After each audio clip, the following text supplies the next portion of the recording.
Бисмиллахир-рахманир-рахим. Бүгін пайғамбар саллаллаху алейхи вассаламның өмірбаянын, қалай өмірге келгенін жайлы айтамыз. Алдымен оған дейінгі өмірге қысқаша шолып кетейік. Әдемі жер, жайқалған гүлдер, піскен жеміс-жидектер, құстар ұшып, өзендер тегіс ағып жатты. Бірақ бұл әдемі суреттің артында жердің қайғысы жатыр. Олар бір Аллаға ғана емес, әр түрлі нәрселерге табынады ғой. Біреулер отқа, біреулер сиырға, біреулер пұтқа, яғни тастан, ағаштан жасалып алады да, сол мүсіндерге табынатын болған ғой. Байлар кедейлерді басыну, қинау, оларды азаптау, қарттарды қорлайды, науқастарды қараусыз қалдырады. Қысқасы, осы адамдар арасында әділдік, сыйластық атымен жоқ болатын заман. Жаратқан Алла қаншама пайғамбар жіберді, оларды тек Аллаға құлшылық етуге, мейірімділікке, адалдыққа шақырды. Әттең-ай, шайтанның уәсуәсіне тартыла береді да бұлар. Мына әділетсіздікпен күресуге жіберілетін тағы пайғамбарды күтеді. Сол жаңа пайғамбар дүниеге келетін қасиетті күнде жақындап қалды. Сол заманда араб түбегіндегі қалалардың бірі болған Меккенің ақсақалдарының бірі Абдумуталиб деген осы шағын қаланы басқарушысы болады. Ол өзінің пайғамбарымыз Алланың оған игілігімен сәлем болсын Мұхаммедтің атасы екеніне әлі білмейді. Абдумуталиб Меккені және онымен бірге осы қаланың інжу маржаны болған Қағбаны қорғайды. Бұл киелі мекенді жаудан қорғауға барын салады ғой. Алыс елдерден Меккеге тәуап жасау үшін келген зияратшыларды үлкен құрметпен, қонақжайлықпен қарсы алатын болған. Алғашқы пайғамбар Адам алейхиссалам Алла тағаланың нұсқаулығымен бұл Қағбаны тұрғызған ғой. Сонда да Меккеге қажылық етушілер біраз болған. Сол Меккеге қажылық етушілер көп болып кетті деп, мынаның барлығы неге соның айналасында айналып жүреді деген қызғаныш сезім болады басқа билеушілерде. Сол билеушілердің бірі Абраха деген Йеменнің билеушісі болады. Ол қажыларды Қағбаны ұмытуға, оған бармауға мәжбүрлейді.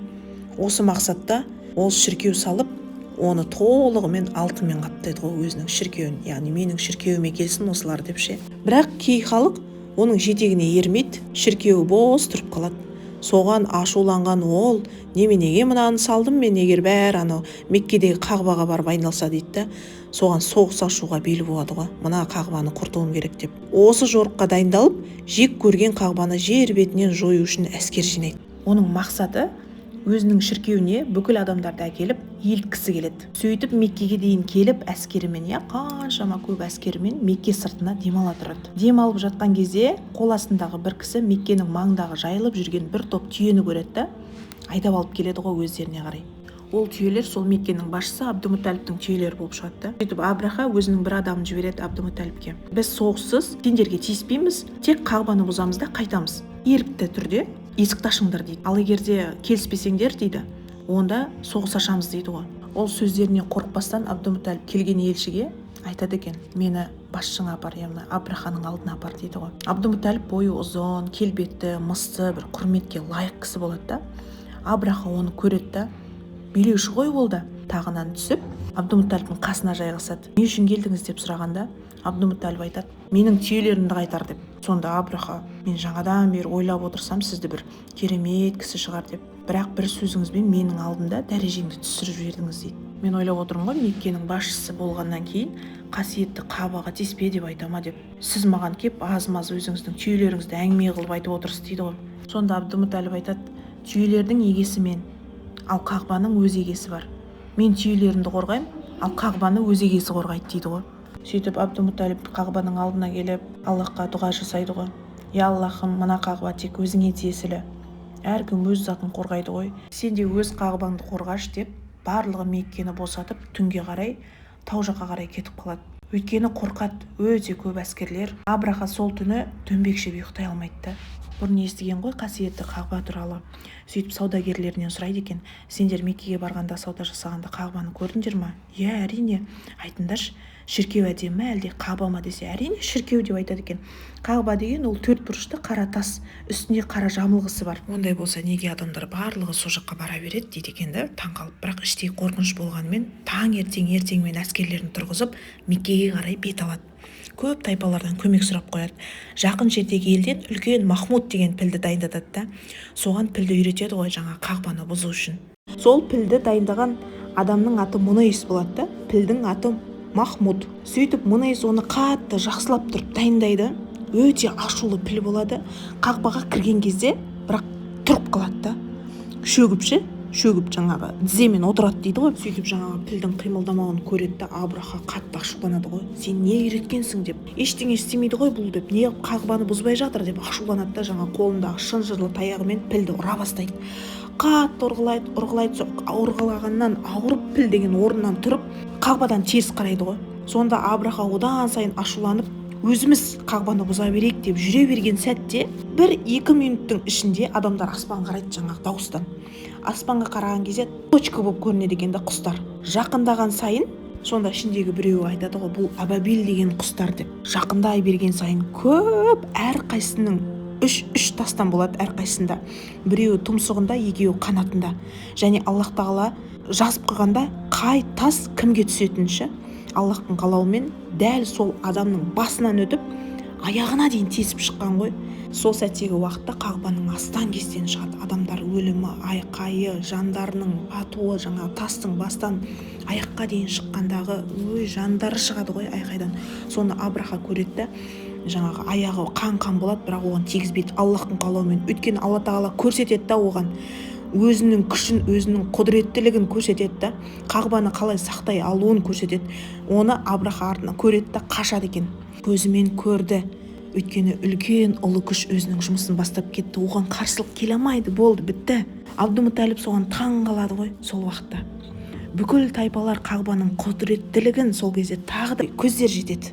Осы уақыттан бастап піл оқиғасы жыл санауға еніп кеткен. Олар есептегенде жаңағы піл оқиғасынан кейін 5 жылдан кейін, піл оқиғасынан кейін 10 жылдан кейін деп есептейтін болған. Зұлымдықпен билеген уақыт. Жұрт жаратқан уәде еткен елшіні күтті. Бұл 571 жылдың сәуір айы, аптаның 1-ші күні. Бұл күн ерекше болады ғой. Аспанда ерекше нұр шашылады.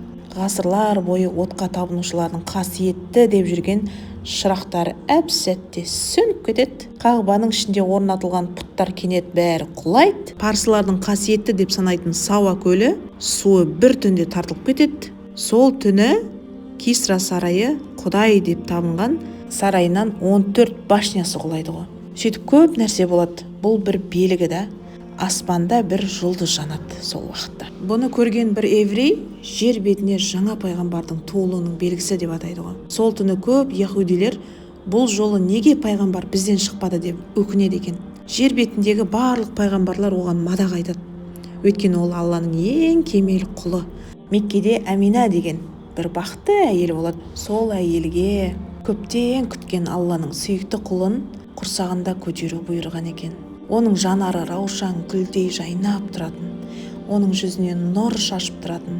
Атасы Абдумуталиб келінін қатты жақсы көретін, себебі оның сүйікті ұлының келіншегі болатын Амина анамыз. Ұлы Абдуллах осыдан аз уақыт бұрын саудаға кетем деп, жолда Ясриб Мәдина қаласында аяқ асты қаза болады. Қалай өмірден өткен соң Абдуллахтың жүзіндегі нұр бар ғой, Амина анамызға өтеді. Сол піл оқиғасы өткеннен соң Амина анамыздың толғағы келе бастайды ғой.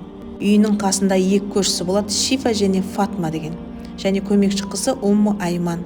Үшеуі дайындалады ғой босандыруға. Амина анамыз толғатып жатқан кезде көзіне екі әйел көрінеді екен. Оның біреуі мен Иса алейхиссаламның анасы Мәрияммын дейді. Екіншісі мен Фирғауынның әйелі Әсиямын дейді. Алла оларға разы болсын. Бір тылсым күшпен, Алланың жәрдемімен қандай да бір ауыртпашылықсыз дем арада Амина анамыз кіндігі кесілген, сүндеттетілген баланы дүниеге алып келеді ғой. Сол бөлмеде босану уақытында түн болып жатады ғой, бірақ күндіз болып жатқандай бөлмеде нұр шашып тұрады ғой. Амина анамыздың жүзіндегі нұр баланың жүзіне ауысады. Бала қардай әппақ көрпеде тыныш ұйықтап жатады ғой, тәтті болып. Бөлмеде жәннат бағындай хош иіс алып тұрады. Осылайша жер бетіне ең ұлы пайғамбар, Алланың оған игілігімен сәлемі болсын, дүниеге келеді. Барлығы баланың айналасына жиналып, қандай тәтті, қандай сүйкімді, иісі қандай ерекше деп. Сөйтіп бірден атасына сүйіншілейді. Қуан, ей Абдумуталиб, ұл бала немерең дүниеге келді дейді. Ол кісі жүгіріп кеп баланы құшағына алып, қуанғаннан Қағбаның алдына жүгіріп, барлық мақтаулар саған болсын, сенің атың Мұхаммед деп айтады. сәбиге жүкті болған шағында Әмина анамыздың түсіне бір періште кіріп, «Ей Әмина, сен шынында осы үмбеттің ең қайырлысы, әлемдегі адамдардың ең жақсысына жүктісің» дейді. Яғни Алла елшісіне деп хабар берген. Ол дүниеге келгенде есімін Мұхаммед деп қоюды бұйырған. Сөйтіп, немересінің дүниеге келгеніне қуанып, атасы құрбандық шалып, кедейлерге дастархан жаяды. Мекке ол кезде өте ыстық болған екен. Жаңа туған нәрестелер ауа райына байланысты тез аурушаң болып келеді екен. Ол кезде жазғы жайлауда, тауда, таза ауада тұратын отбасыларға сәбилерді біраз уақытқа беру дәстүрі айналған. Ешкім оған қарсылық келмейді. 2 жасқа шейін баланы емізіп, әрине оларға пұл төлейді. Сөйтіп анасына қайтып алып келеді 2 жылдан кейін. Сөйтіп Әмина анамыз баласын емізетін ана тапқысы келіп, бұны атасына келіп айтады. Баланың алғашқы жылдары тауда, таза ауада, күн шуағында өскенін қалаймын депші. Сөйтіп атасы сондай емізетін ананың қамқорлығына өткізудің жолын іздейді. Бала емізетін аналар сол уақытта қалаға келіп, нәрестені алып кететін уақыт келеді. Солардың арасында Халима анамыз болады, Алла оған разы болсын. Олардың жағдайы өте нашар еді. Күйеу екеуі келе жатады. Бір баланы алсақ, ауқатты, жақсы, пұл төлейтін отбасыдан болса екен депші. Олардың үйлерінде бір түйесі бар, ол да дұрыс сүт бермейді. Өзі емізулі ана, бәрін ойлап келе жатады ғой. Бастарында мінген есегі өте баяу жүреді, сонымен бүкіл адамдардың соңында қалып қалады. Ал алғашқы болып барғандар балаларды бірден алып кетеді ғой, жақсы пұл төлейтіндерді бәрін алып кетеді. Абдумуталиптің немересі оны жаңағы жетім деп естігеннен ешкім алғысы келмейді. Ол әйелдер сәбиді көрмеді ғой, алмай кеткен ғой, көрмеген соң. Сөйтіп Абдумуталип жолда сәби іздеп келе жатқан кәрі есекке мініп, күйеуімен Халиманың түрін көріп, олардың шаршап, қарны ашып, аштықтан жылап жатқан балаларын көріп қалады да. Сөйтіп сұрайды ғой, атың кім дейді Халима анамыз. Халима деп жауап береді. Оның мейірімді жауабы Абдумуталипке ұнайды. Сөйтіп атасы оған, менің бір немерем бар еді, әкесі қайтыс болған, оны ешкім қабылдамады. Сен бағып қарай аласың ба менің балама дейді да. Халима анамыз құр қол қайтпайық, енді бала қалмапты ғой деп, жарайды деп күйеуімен ақылдасып келіседі. Сөйтіп балаға қарай апарады ғой сүт анасын, атасы. Әппақ қардай томпиып, жамылғының астында пысылдап ұйықтап жатады да бала. Халима анамыз оны көріп, ана бөлмедегі иісті сезіп, сол иісті терең жұтып, бір керемет сезімге бөленеді да. Күтпеген қуаныш оның жанын толтырып, сәбиге ұзақ уақыт қарап, қолын алып жатқанда кенет көкірегіне сүт толады ғой. Жаңа жолда сүт болмаған, баласы соны сүт сұрап, қарны ашып, жылап келген. Шіркін-ай, балаға сол кеудесін бергенде ембей қояды да. Сөйтіп оң кеудесін берген кезде емей бастайды ғой бала. Оны еміп жатқанда Халима анамыз айтады, Халима анамыздың өзі бұны жеткізіп отыр. Бір бөлек әлемде отырғандай сезінетінмін дейді. Жәннатты меңзеп тұр ғой. Халима анамыз сол кезде айтады ғой, мына балада шығып тұрған не иіс, соны беріп жіберші маған, өзіммен бірге алып кетейін десе, жоқ, баланың иісі сондай дейді ғой жаңа Әмина анамыз. Сөйтіп Әмина анамыз қуанады сол баласына емізетін ана табылғанына. Сөйтіп қажетті заттарын дайындап, Халима анамызға әдемі сыйлықтар беріп, жалғыз қазынам саған аманат деп дұғамен үйінен шығарып салады ғой.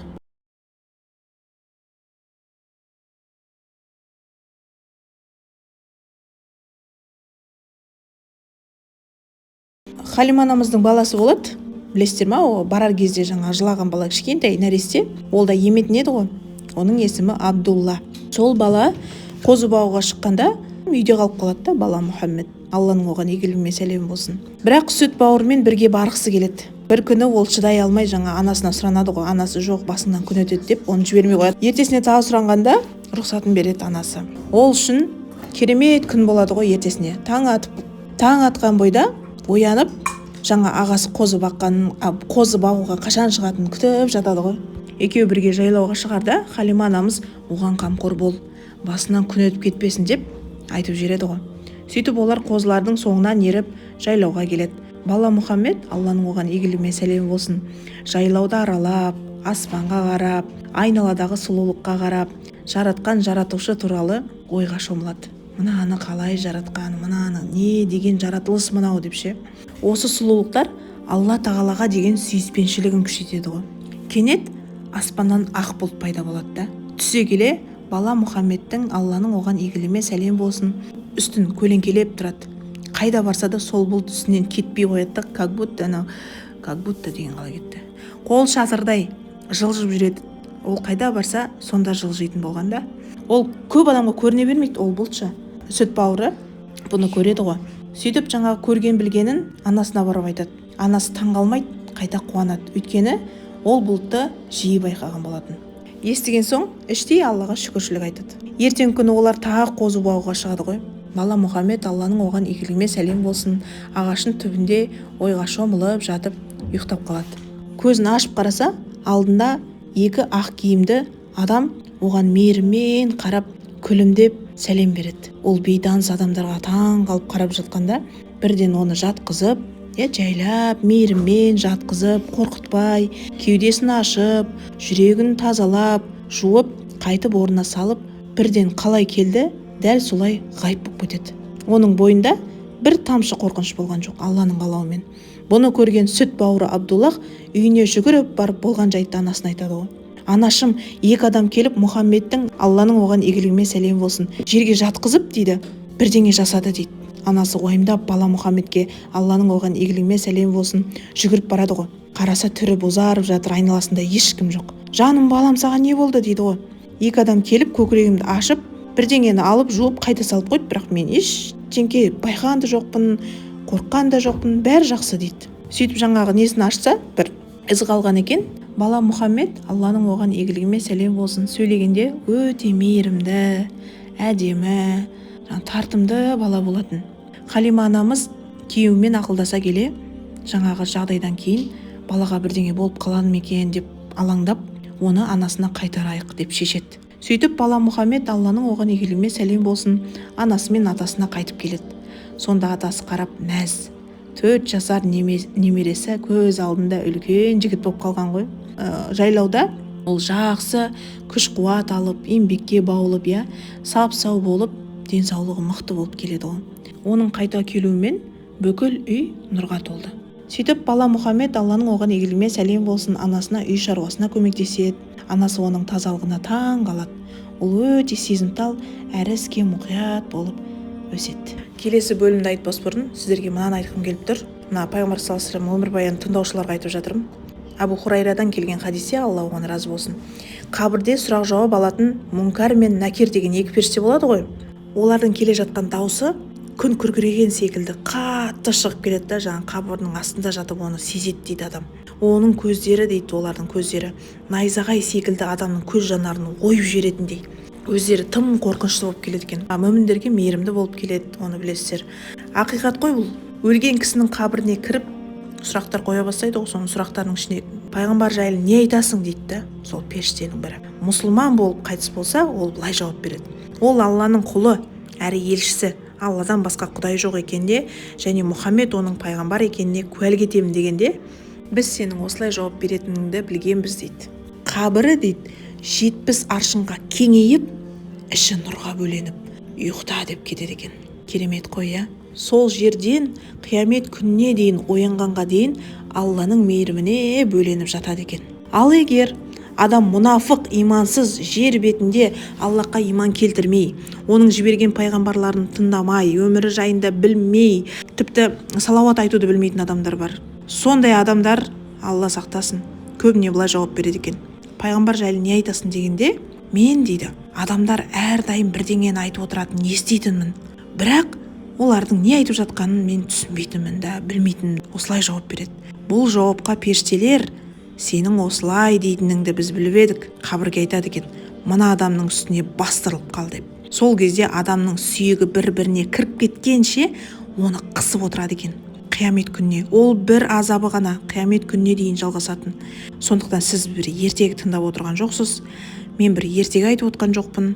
Келесі бөлімге көшейік. Бала Мұхаммед Алланың оған игілігіне сәлем болсын сүт анасынан өзінің атасы мен анасына келген жеріне келдік. Жаңа Меккедегі балалар, жайлаудағы балалар сияқты, бала Мұхаммедті Алланың оған игілігіне сәлем болсын жақсы көріп қалады. Олар тіпті онымен ойнау үшін бір-бірімен ұрсып қалады екен, жаңа балалар. Мен бүгін ойнаймын, мен ойнаймын Мұхаммедпен, мен ойнаймын деп таласады. Ол ешкімді бөлектемей, баймен де, кедеймен де бірге ойнайтын. Көп ұзамай бала Мұхаммедтің Алланың оған игілігіне сәлем болсын есімі ел аузында жүреді. бір күні Амина анамыз Абдумуталип атасына келіп сұранады ғой, мен Ясрибке барып келейінші деп. Ясриб оның туған жері. Сонда жанына Айман көмекшісін қосып жібереді атасы. На Мұхаммедке қара, бас көз бол депші. Ясрибке жеткен кезде Амина анамыз бір төмпешіктің қасында ұзақ отырып жылайды. Ол төмпешікке өзінің саудаға деп шығарып салған жолдасы, әлемдердің мырзасы болған Абдуллахтың мазарына келіп ұзақ отырып жылайды. Ол 6 жылдан бері ол жерге бірінші рет келіп тұр.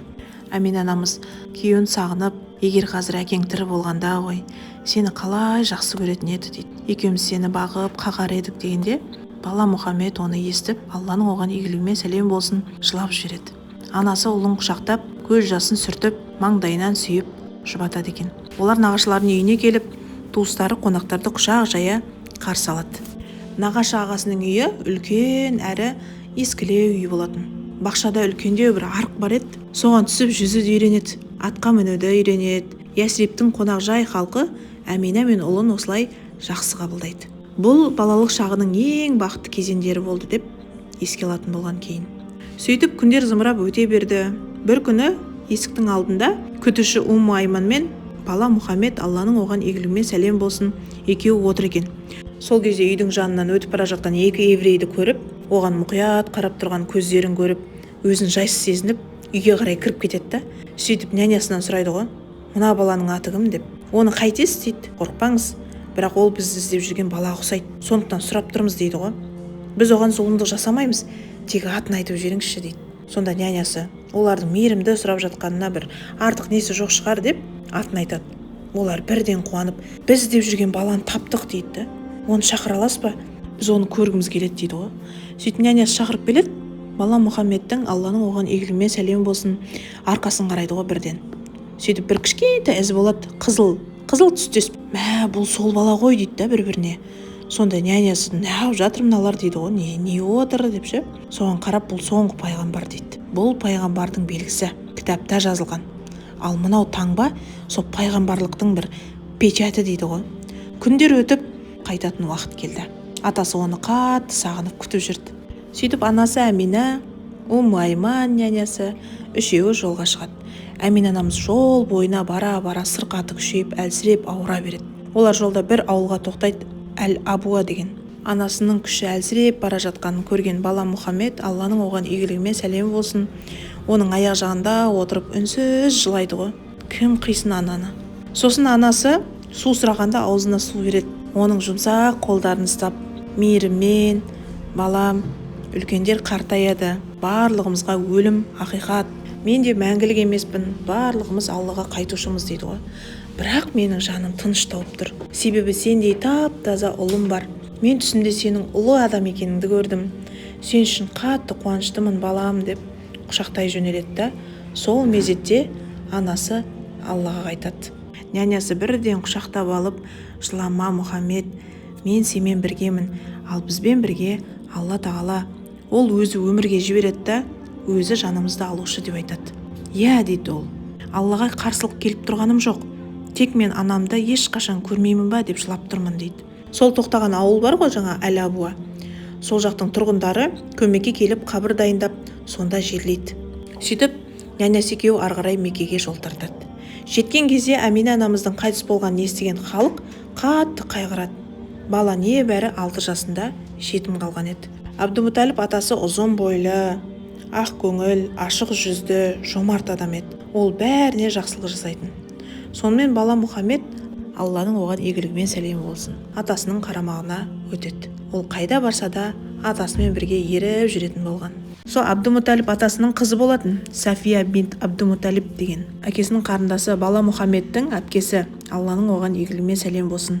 Және ағасы Хамза ибн Абдумуталип. Ол пайғамбардан, Алланың оған игілігімен сәлем болсын, 2-3 жас үлкен болған ағасы болатын. Ол сүт бауыры. Сәуби есімді әйелден сүт емген, Халима анамыздан бұрын, Амина анамызға бұрын сүт келмеді бірден. Сондықтан кішкене аз уақыт Сәуби есімді әйел емізген болған пайғамбар саллаллаху алейхи вассаламды. Сондағы сүт бауыры Хамза болып саналады. Ол кейін сахаба болады. Оның исламды қабылдағаны бөлек оқиға, оны кейін айтамыз. Сөйтіп Сафия мен Хамза, Алла оларға разы болсын, үшеуі дос болып бірге өседі. Қағбаның дәл алдында жерде әрқашан бір жұмсақ жастық жататын. оның үстіне тек қана атасы Абдумуталип қана отырады, басқаның отыруға құқығы жоқ. Сол кішкентай Мұхаммед, Алланың оған игілігімен сәлем болсын, осы жастыққа отырғанда қасындағылар: ей, тұр, бұл Абдумуталиптікі дейді ғой енді атасынікі. Сонда атасы ар жақтан айқайлап: отыра берсін, тиіспеңдер дейді екен. Бөлмесіне де ешкім кірмейтін болған ғой. Тек Мұхаммед, Алланың оған игілігімен сәлем болсын, соның ғана құқығы бар еді. Емін еркін кіріп шығып жүре береді ғой. Bir күні атасының түйелері жоғалып қалады, оны әбден іздейді да таба алмайды. Сол кезде бала Мұхаммед, Алланың оған игілігімен сәлем болсын, оны өзі іздеуге кіріседі. Әрдайым атасына көмектескісі келіп тұратын болған, бірақ ол да таба алмайды. Өзі жоғалып кетеді ғой. Сөйтіп атасы түйені емес немересін ойлап алаңдай бастайды. Ол жүгіріп барып қағбаның алдына тізерлеп отырып: я Алла дейді, қолын жайып, баламды табуға көмектесші деп жылап жүреді ғой. Сақалы су болып кетеді, тіпті жылағаннан. Қатты жақсы көрген ғой енді, немере тәтті ғой. Сөйтіп алысқа көз салып қараса, бір кішкентай біреу түйені айдап алып келе жатыр, түйелерді. Жақындап қараса, өзінің немересі. Атасы бірден немересінің алдынан жүгіріп, қатты құшақтап: мен қатты уайымдадым ғой балам-ау деп, атасы құшақтап алып сүйеді екен. Сөйтіп атасы біраз уақытқа Меккеден кетуге тура келеді. Ол Меккенің басшысы ғой. Ақсақалы ретінде көршілес мемлекеттердің бірінің билеушісін құттықтауға барады. Жол ұзақ болғандықтан немересін алмай қиналып қалар жолда деп Меккеге тастап кетеді ғой. Сол мемлекетке жеткенде билеушісі оны құрметпен күтіп алады. Сонда біраз күн болады. Bir күні билеушісі Абдумуталипті өзіне шақырып: мен саған бір сыр айтайын дейді. Тыңдап тұрмын. Меккедегі кітаптардан оқыдым. Ол жер бетінде соңғы пайғамбар. Оның денесінде пайғамбардың бір мөрі бар екен дейді. Пайғамбар болатын бір бала өсіп жатыр екен. Ол бала бізге өте қымбат. Оған ақиқат жолына шақыру міндеті жүктелген. Ол бүкіл әлемді нұрландырады дей бергенде, атасы жаңа сипаттарды естіп ерекше толқи бастайды ғой. Себебі бүкіл айтқандары немересіне сәйкес кеп тұр. Оқығанымнан айтайын, болашақ пайғамбардың атасы болу саған бұйырған екен ғой. Барлық белгілер немереңе келіп тұр. Әрине бұл әңгімеге дейін атасы немересінің ерекше екенін білген, бірақ оны мына билеушіден естіп тұрғанына таңырқап тұр да. Билеуші оған барынша сол немереңе қамқор болшы дейді. Дұшпандары оған зиян келтіруге тырысады, бірақ Алла оған әрқашан көмектеседі дейді. Сөйтіп патша құрметпен, сый-сияпатпен жолға шығарып салады. Атасы үйіне жеткенше Мұхаммед, Алланың оған игілігімен сәлем болсын, немересіне: осы кішкентай балаға мен қамқор болу керекпін ғой деп көтеріп алып, сүйіп, басынан сипап. Күн өте атасы төсек тартып ауырып қалады. Ол қайтыс болсам, Мұхаммед кімге қалады екен, не болар екен деп уайымдайды ғой. Сөйтіп атасы ұлдары мен немересін жанына шақырып қоштасуға дайындалады. балам менің, Мұхаммедім менің, уақытым келген сияқты, саған көкелерің қамқор болады. Қараш маған, кім мен сен қалғың келеді дейді. Кімнің қамқорлығында болғың келеді дегені ғой. Бала Мұхаммед, Алланың оған игілігімен сәлем болсын, көкелеріне бүйтіп қарайды да ішінен Абу Талиб көкесін жақын тартып, оған қарай жүгіріп, соны құшақтайды да. Ал Абу Талиб көкесі оны мейіріммен құшақтап алып, күлімсіреп, мейіріммен құшақтап алғанын көрген атасы мұны көріп қуанып кетеді да. Себебі Абу Талибтің оған жақсы қарайтынын жақсы біледі. Абу Талиб: балам, саған Мұхаммедті аманат етем, маған оны ренжітпеуге, балаңдай қорғауға уәде берші дейді атасы. Сонда Абу Талиб әкесіне қарап: уайымдамаңыз әке, ол менің қарамағымда болады, менің үйімде тұрады, мен оған өзіме қамқор болғандай қамқор болам дейді.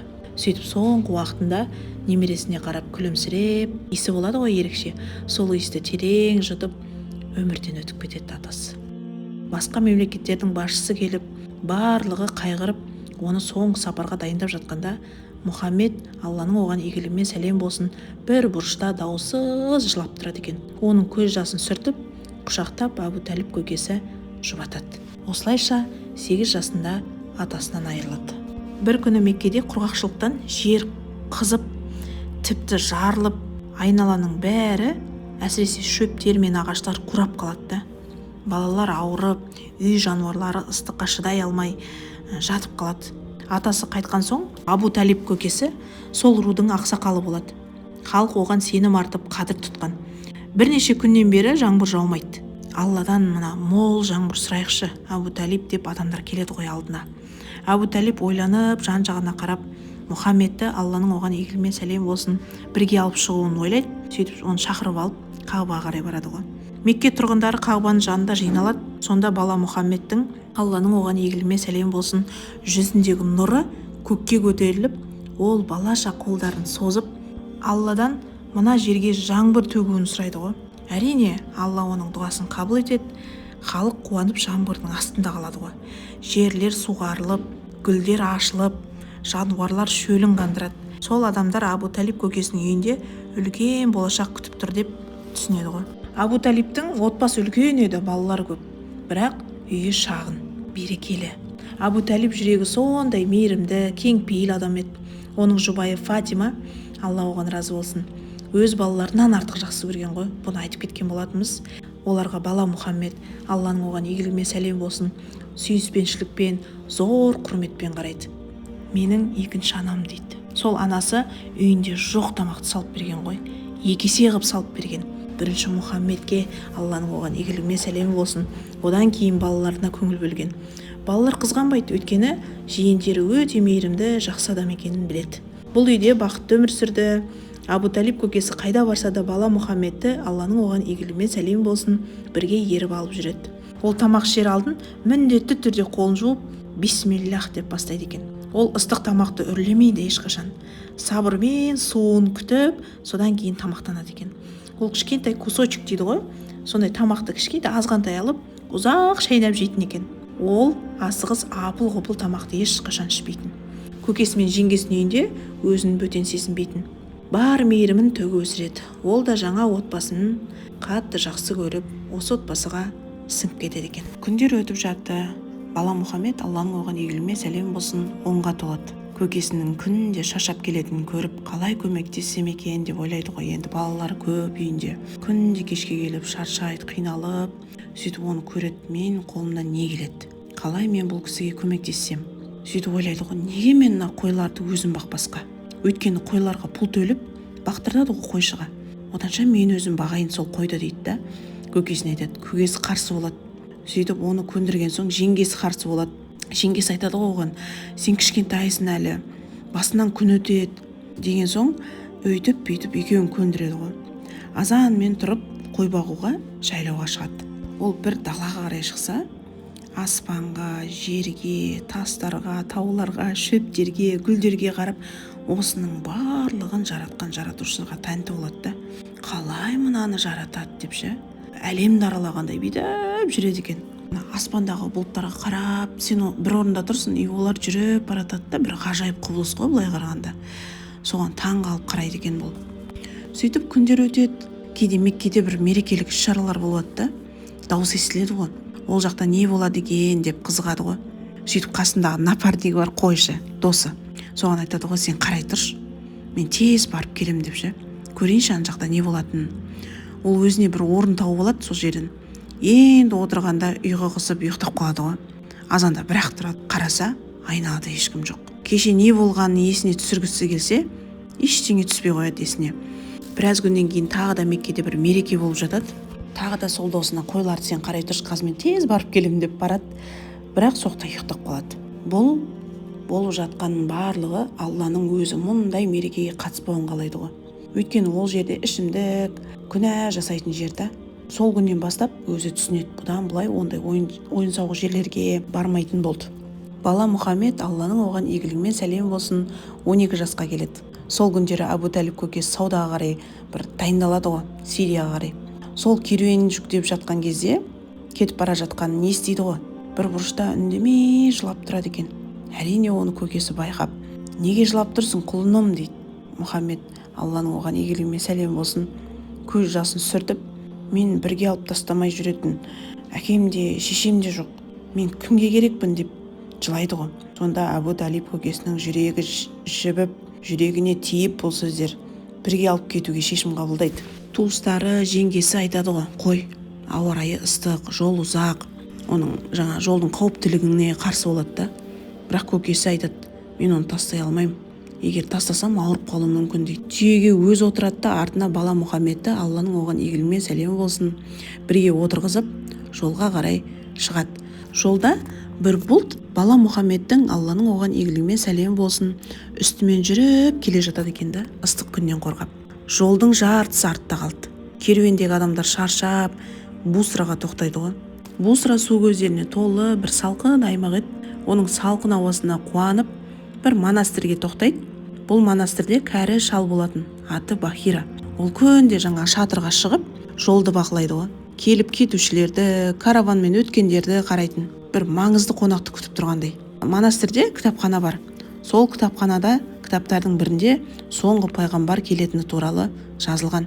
Соны оқыған ғой мына Бахира.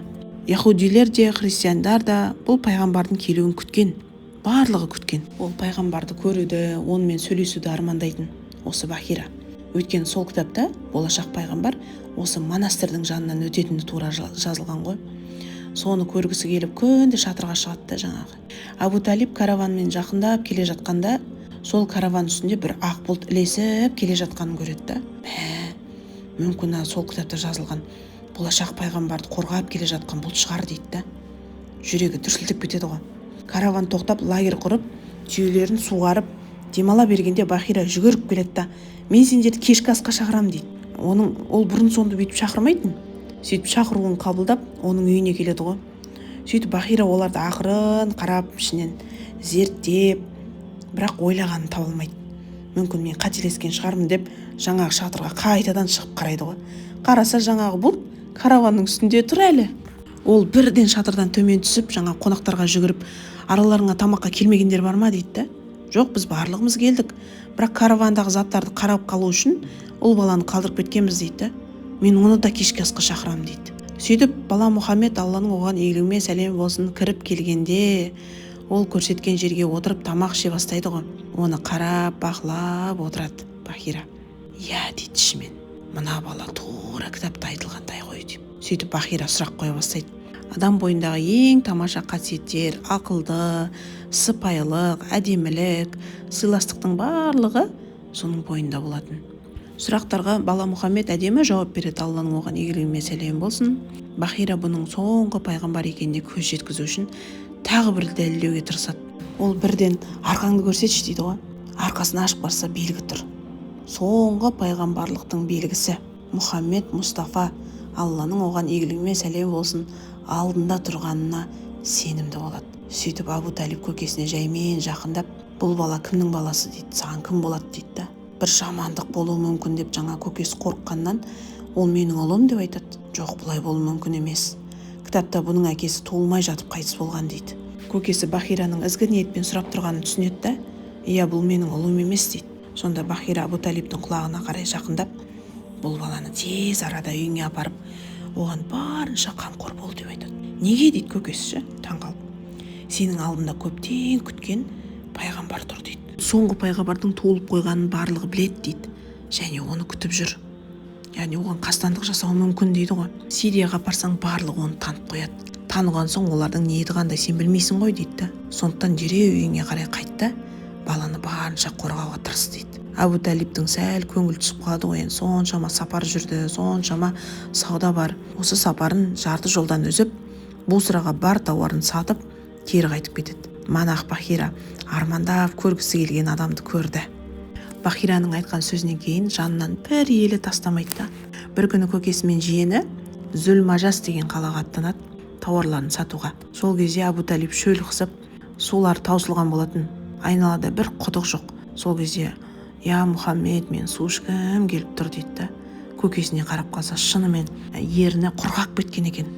Ол су тапқысы келіп, жаңа қолын жайып дұға жасайды ғой. Кенет өкшесі тұрған жерде бір су пайда болады. Тостаққа су толтырып көкесіне бүйтіп ұсынып тұрған кезде көкесі махаббатпен қарап қуанып кетеді ғой.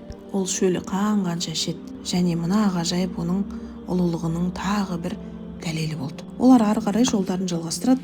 Ал пайғамбар Алланың оған игілігімен сәлем болсын ашқан су бұлағы бүгінгі күнге дейін бар. Ол Арафат бұлағы деп аталады. Қажылыққа келген адамдар оның суымен шөлін қандырады екен.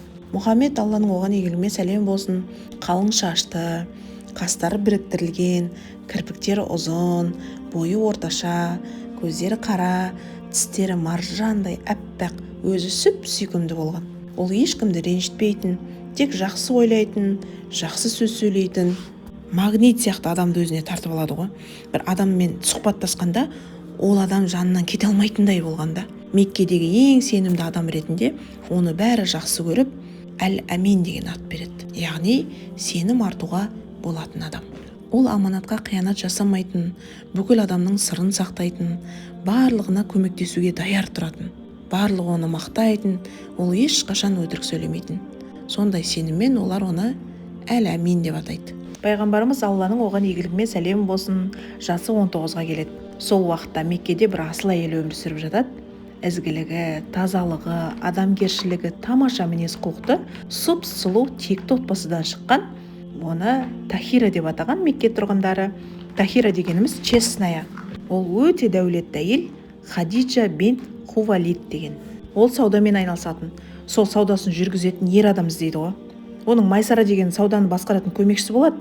Бірақ бұрын ол құл болғанда, сол құл деген маңдайында печати болған екен. Соны көріп, жаңағы сен құлсың деп көп ер адамдар оған бағынбайды екен. Бірақ ол өте пысық, адал әйел болғанда Хадиша анамызға. Сенімді, саудасын алып жүретін, еңбекқор бір ер адам іздейді да. Меккеде ондай адам табу қиын. Атика деген бала Мұхаммедтің, Алланың оған игілігімен сәлем болсын, тәтесі болады.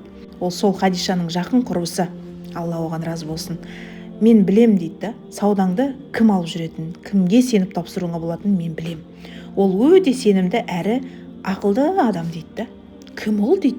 Сонда ол Әл-Әмин Мұхаммед дейді. Алланың оған игілігімен сәлем болсын. Ол шынымен сондай адал, сенімді адам болса, онда саудан жүргізсін да дейді да, ұсыныс тастап көрейік. Оны шақырып көруге асығады да. Бір ерекше толқыныста болады. Бәрі мақтайды ғой оны енді.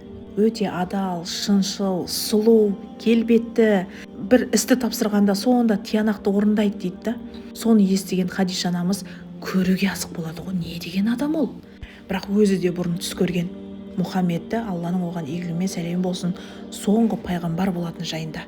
Кіріп келе жатыр күткен адамы, амандасады. Ол бір жерге отырады. Сіз жайында халық тек мақтау сөз айтып жатыр ғой. Маған сондай бір сенімді адам керек еді, сауданы басқарып жүретін. Осы саудан жүргізуге қалай қарайсыз дейді.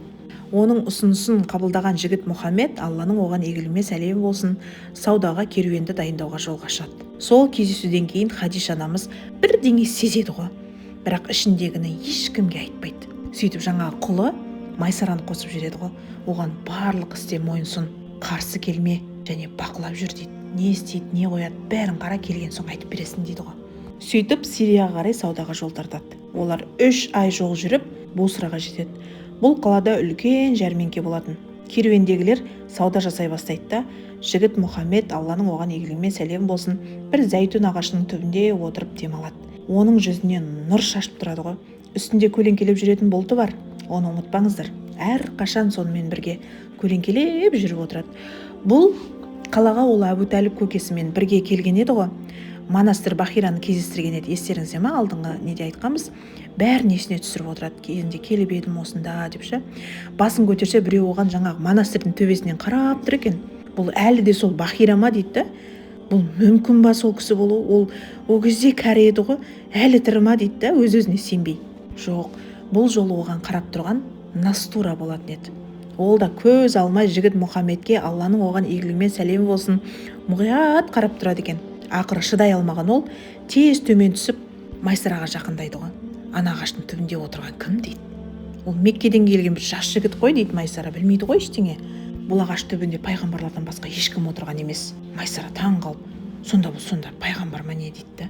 Оның арқасында бір қызғылт нәрсе бар ма дейді, байқадың ба? Иә дейді. Онда бұл соңғы пайғамбар ғой дейді да. Майсара оны естіп қуанып, мәз, бәсе, басқа адамдардан бір ерекшеленіп тұратындай дейді да. Бұндай адамға жақын болған, бірге жүрген қандай мақтаныш екен маған дейді. Іштей тағы қандай бір дүниелерді байқайды екен деп көз алмайды ғой, көзін таса қылмайды дейді ғой. Сөйтіп олар ары жүріп Сирияға жетеді. Майсара шаршау дегенді мүлде сезбейді.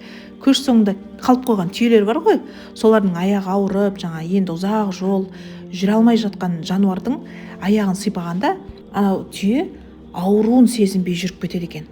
Көш басына шығып кетеді ғой. Оның мұндай қасиеттерін көрген Майсара тамаша мінез құлқына тәнді болады да. сондай мейірімді, сабырлы, ой мына күннің ыстығын-ай деп жатқанды көріп тұрған жоқ. Сол кезде жаңағы аспанда кетіп жатқан бұлтты байқайды ғой. Тауарларын толық сатып, үлкен пайда тапты. Жаңа серіктері бар ғой, бірге келген.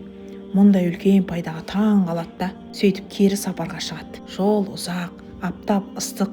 Осы көргендерін бәрін Хадиша анамызға айтуға асығады ғой Майсара. Сөйтіп керуен Меккеге жақындап қалды. Хадиша анамыз жаңағы оны алыстан көру үшін үйінің төбесіне шығып тұрады екен. Олардың келе жатқанын көріп қуанады ғой, көздері жарқырап кетеді да қуаныштан. Ол жігіт Мұхаммедті, Алланың оған игілігімен сәлем болсын, көлеңкелеп келе жатқан бұлтты көреді. Қалай Меккеге кірген кезде жаңағы бұлт ғайып болып кетеді екен. Ол тауарының барлығын өтіп кеткеніне, бұрыннан да әлде қайда табыс алып келгеніне қатты қуанады да. Ол жігіт Мұхаммедке, Алланың оған игілігімен сәлем болсын, түрлі бағалы сыйлықтармен түйе тартып етіп, үйіне қайтарып шығарып салады. Ана Майсараға айтады ғой, ал отыр енді әңгімеңді айт деп ше. Ол деген көзі жайнап, көрген білгенін айтып, көңілді болып, жаңағы ой деп тұрып айтып береді ғой енді әңгімені. Аузының майы тамып дей ма, не дейді. Хадиша анамыз одан сайын қызығып, жүрегінде сүйіспеншілік пайда болады ғой. Ел жақтаған жігітті қыз мақтаған дейді ғой. Сөйтіп Майсараға айтады, сенің айтқандарың барлығы рас. Жаңа Настураның әңгімесін айтып береді да, бұл соңғы пайғамбар дегені. Соны бұның соңғы пайғамбар болатынына мен сенгенмін дейді. Болашақта бәрі айқындалады, оған кішкене уақыт керек деп. Сол әңгімені сол жерден жабады.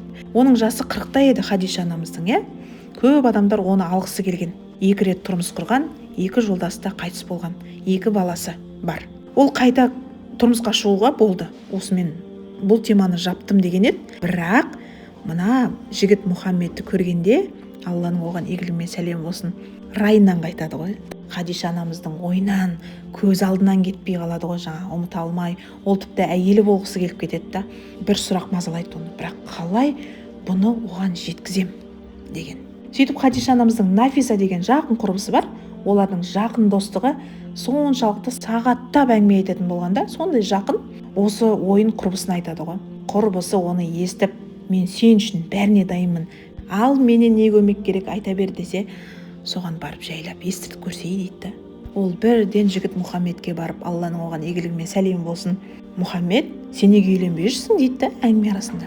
Ол күліп, қайдағы үйленген, менде не байлық жоқ, дүние жоқ, маған кім береді қызын дейді. А мен саған бір әйел жайлы айтсам, ол сені дейді, дәл осындай қалпында қабылдаса. Кім ол әйел дегенде? Хадиша дейді. Қой ол кісіні алу қайда маған дегендей қылады ғой енді. Тек сен айтшы дейді. Оған үйленгің келе ма дейді, жалпы көңілің бар ма дегендей ғой. Егер шынымен осы сөз іске асса дейді, мен қуанар едім дейді. Хадиша анамызға мына сөз жеткенде, оның көңілі көкке көтеріліп, мәз, бір жап-жас қыздай құлпырады ғой. Хадиша анамыздың ұсынысын қабыл алған Мұхаммед, Алланың оған игілігімен сәлем болсын, көкелерімен ақылдасып, оның үйіне құда түсуге барады.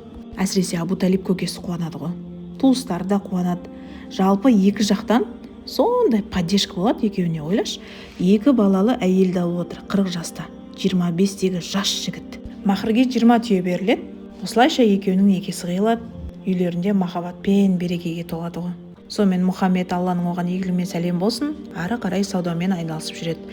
Хадиша анамыз оған барлық мүлкін тапсырып, өзі әйелдің тірлігімен айналысады үйде.